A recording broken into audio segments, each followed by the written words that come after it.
சங்கீதம் 137 2ஆம் அதிகாரத்துல அங்கே வேதம் சொல்கிறது, பாபிலோன் ஆறுகள் நடுவில் இருக்கும் அலரி செடிகளின் மேல் எங்கள் கிண்ணறங்களை தூக்கி வைத்தோம். என்னவா கிண்ணறம்? இசைக்கருவி. இசைக்கருவியை எங்க எடுத்து போய் வச்சாரா?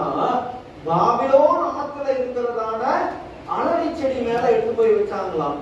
அங்க போனா என்ன நடக்குதுன்னு பாத்தீங்கன்னா 3ஆவது வசனம் சொல்லுகிறது, எங்களை சிறைபிடித்தவர்கள் அங்கே எங்கள் பாடல்களையும் எங்களை பாழாக்கினவர்கள் மங்கள கீதத்தையும் விரும்பி சீயோனின் பாட்டுகளில் சிலதை எங்களுக்கு பாடுங்கள் என்று சொன்னார்கள். 4ஆவது வசனம், கர்த்தரின் பாட்டை அந்நிய தேசத்தில் நாங்கள் பாடுவது எப்படி? அப்பா இருக்கும் போதே சீயோன்ல பாட வேண்டியதானப்பா. கிண்ணறம் வச்சிருக்கிறல்ல, இசைக்கருவி இருக்குல்ல, உனக்கு பாட்டு பாட தெரியல, ஏன் பாடல?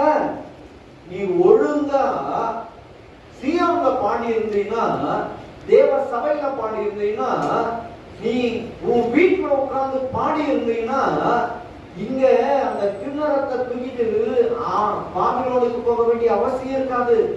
அங்கே ஒருத்தன் வந்து எனக்கு பாட்டு பாடுன்னு சொல்ல வேண்டிய அவசியம் இருக்காது. நீ இன்னொரு இடத்துக்கு போற, இன்னொரு இடத்துல போய் அவன் உன்னை கேட்க போறான். நீ பாட வேண்டிய இடம் தேவ சமூகம், நீ பாட வேண்டிய இடம் தேவனுடைய ஆலயம், நீ பாட வேண்டிய இடம் உன்னுடைய வீடு, தேவ சமூகம்.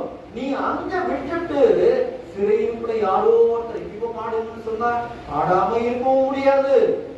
பாடலனா ஏதாவது அடிப்பானுங்க அப்படின்ற சூழ்நிலை எங்கேயோ போய் பாடிட்டு இருக்கிறியப்பா. எதுக்குப்பா உனக்கு மியூசிக் தெரியும் நான் கொடுத்தேன்?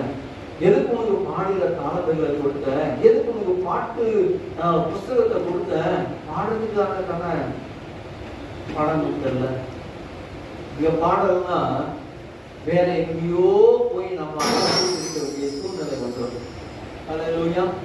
இங்க பாடல்னா எங்கேயோ ஒரு இடத்துல அழுதுட்டு இருக்க வேண்டிய சூழ்நிலை வந்துடும். அதனாலதான் ஆண்டவர் நமக்கு உணர்த்துகிறான், இங்க உட்கார்ந்து பாடுங்க, இங்க உட்கார்ந்து சத்தம் போடுங்க, சத்தமா பாடுங்க, இங்க கர்த்தரை ஆராதிங்க. உங்க சமூகத்துல வீட்டுல போய் உட்காருங்க. வீட்டுல ஒரு இடத்துல ஒரு அமைதியா நீங்க எந்த இடத்துல ஒரு பிக்ஸ் பண்ணிக்கிறீங்களோ அந்த இடம் தான் தேவ சமூகம். அந்த தேவ சமூகத்துல உட்காருங்க, நல்லா கர்த்தரை ஆராதிங்க, மகிமைப்படுத்துங்க. இன்னொரு இடத்துக்கு போய் நம்ம அழ வேண்டிய சூழ்நிலை வரவே வராது. அல்லேலூயா.